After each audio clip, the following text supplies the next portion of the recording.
Hi everyone, this is a tutorial to demonstrate the textured stitch pattern found on the Catkins design. I'm just going to be demonstrating how to work those textured stitches and just give you a few tips about how to work the stitch pattern as easily as possible. So here I'm working the first version of the textured stitch pattern. It changes slightly as you progress through the yoke of this design, and this is sort of the smallest, like the baby catkin at the very start. And what you're going to do is you're going to knit one, and then you're going to pick up and knit into the purl stitch 3 rounds below. And so all you're doing is looking at your purl stitch and you're counting 1, 2, 3 stitches down, and you're going to pick up and knit into that stitch. As you draw that yarn through to the right side and up, let go of your working yarn to allow that stitch to elongate so that it comfortably stretches up on the right needle. You don't want to be pulling it as tightly as to the sort of the same size as a normal stitch. You'll end up with your work being a bit too tight.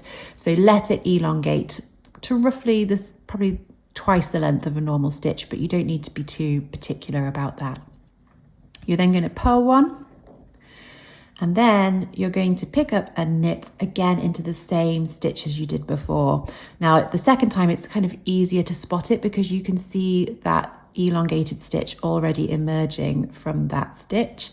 You're going to hold onto your stitches with your right needle, make sure they don't slide off, and pick up and knit into that same stitch again and again, making sure you allow that stitch to elongate a little bit so that your work doesn't become too tight.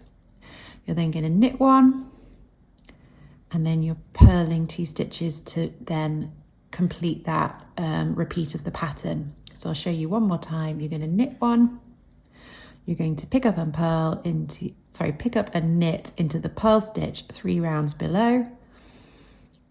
Let that stitch elongate a little, purl one, and then hold on to your stitches on the right needle so that you can go back into that same space, pick up and knit a second time. Oops.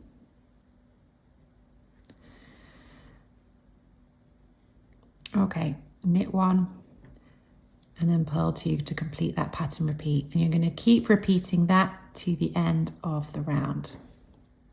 Okay, so what you end up with is a round with these elongated stitches alongside the existing knit and purl stitches. What this does do is temporarily increase your stitch count, but you basically, on this next round, you're going to process those extra picked up stitches that you've worked, and that will return the stitch count back to what it was before. So it doesn't count as an increased round, if that makes sense. Okay, so to process these stitches, you're going to work a knit 2 together, purl 1, and then a slip slip knit. And so that basically combines the picked up stitch that you created on the previous round with the existing knit stitch. So at that point you can see that you return to the same number of stitches as you had before. Okay, so I've now worked 2 repeats of that first kind of mini version of the textured pattern, and hopefully you can see the texture kind of starting to emerge here. What I'm going to show you next is what happens when you come to an increased round that's worked within the textured pattern.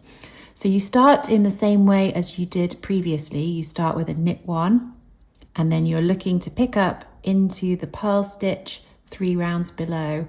As previously, you pick up and knit into that stitch.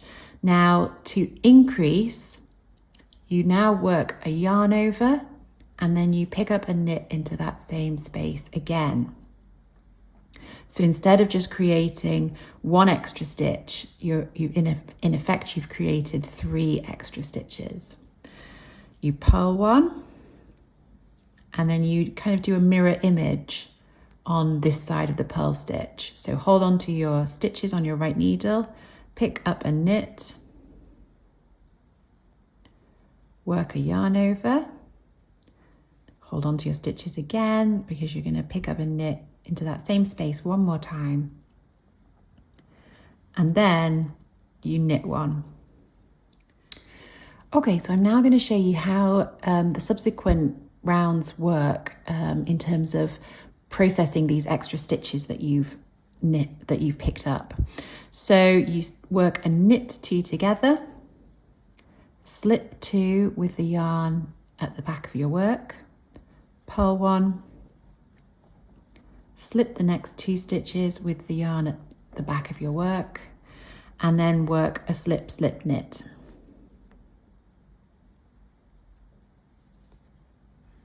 Okay, I'll show you that one more time.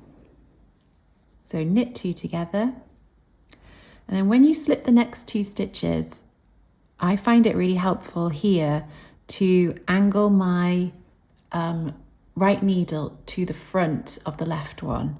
That's because the second of these stitches is a picked up stitch, so it sits slightly further forward, and it's really easy to slip those 2 stitches together when your right needle is at the front of your work. You then purl 1, then when you come to these 2 stitches and you need to slip them, this time angle your right needle to the back, to behind your left needle, because here the second of these stitches is the yarn over, which sits further back than the picked up stitches. So if you position your right needle to the back, it easily slips those 2 stitches. And then you're going to work your slip, slip, knit decrease. Okay, now the next round is worked as knit 1, knit 2 together, purl 1, slip, slip, knit, and then knit 1. Once you've worked this round, you've now reached the new stitch count that the increases that you worked 2 rounds before were creating. So here you can see now, instead of having a knit, a purl and a knit stitch in each repeat of my pattern, I've now got 2 knit stitches, a purl, and then 2 knit stitches on each repeat of the pattern. Okay, so now that you have increased the size of each of these pattern repeats, that also changes slightly how you then continue to work the textured stitch pattern. So what you're going to be doing now is working a knit 1, and then you're going to pick up and knit into the purl stitch 4 rounds below. It's now 4 instead of 3, and you'll notice that the purl stitch is like 1 stitch away from the end of the left needle instead of being right next to your knit stitch. So from this point on, I wouldn't stress too much about counting, trying to find that purl stitch and count your way down, because it just takes ages and it doesn't really matter. All you need to do is put your needle, your right needle, between these 2 picked up stitches, slightly above where they emerge from the previous repeat of the pattern that you were working. So all you need to do is pop your needle in between those stitches into that space, and just be careful not to split the stitch like I just did. So into that space, pick up and knit 1, and then just have a little look, make sure that it's in roughly the right place. If you only pick up and knit into the purl stitch 3 rounds below, it's not going to make a really noticeable difference. So don't worry too much about counting the purl stitch every time. You don't really need to do that. So you pick up and knit 1 stitch, then you knit the next knit stitch, and then you pick up into the same space again. Once you've picked up the first stitch, it becomes much easier to kind of find the same spot again. Purl 1, then you're going to hold on to your stitches, go back into that same space again to pick up and knit another stitch. Knit 1, and pick up and knit into the same stitch 1 more time, and then knit 1. Okay, so for each knit stitch that you have in the pattern repeat, you're picking up and knitting 1 stitch. So knit 1, eyeball roughly 4 purl stitches below and pick up into that space. Knit 1, pick up a knit, and so on. And you keep working like this to the end of the round. Okay, and then as you did previously when we increased the stitches, you're going to process them in the same way. So it's going to be a knit 2 together, slipping the next 2 stitches, and remember the angle of your right needle here will really help you kind of make slipping those stitches as efficient and quick as possible.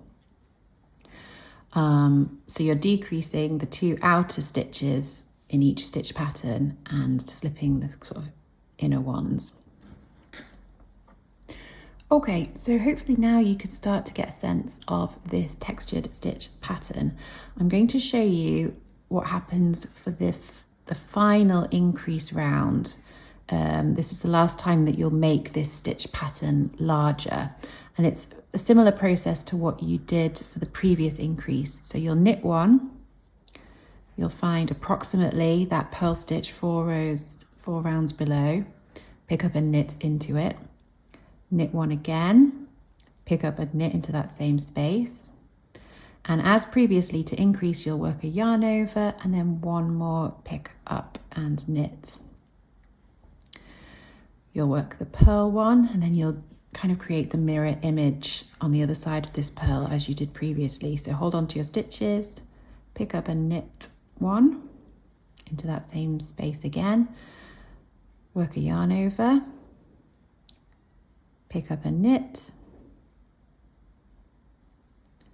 then knit 1 and 1 more pick up and knit. Make sure you hold on to those stitches on your right needle.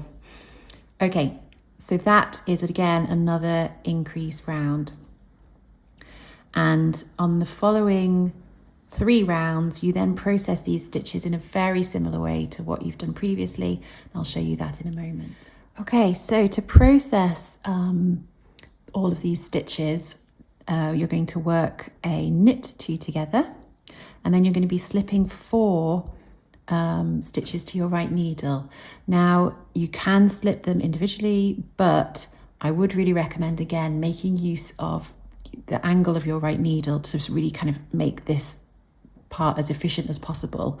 So for the first set of 4, you're angling your right needle in front of the left, because the last stitch is a pick up and knit which sits slightly further forward compared to the other stitches. And for this second set of 4, angle your needle to the back of the left needle, and that really helps making sure that the last stitch you pick up is that knit stitch, which sits a little bit further back than the other stitches. So use that just as a way of making this round sort of as efficient as possible. Okay, and that is how you work the Catkins textured stitch pattern. I hope it helps.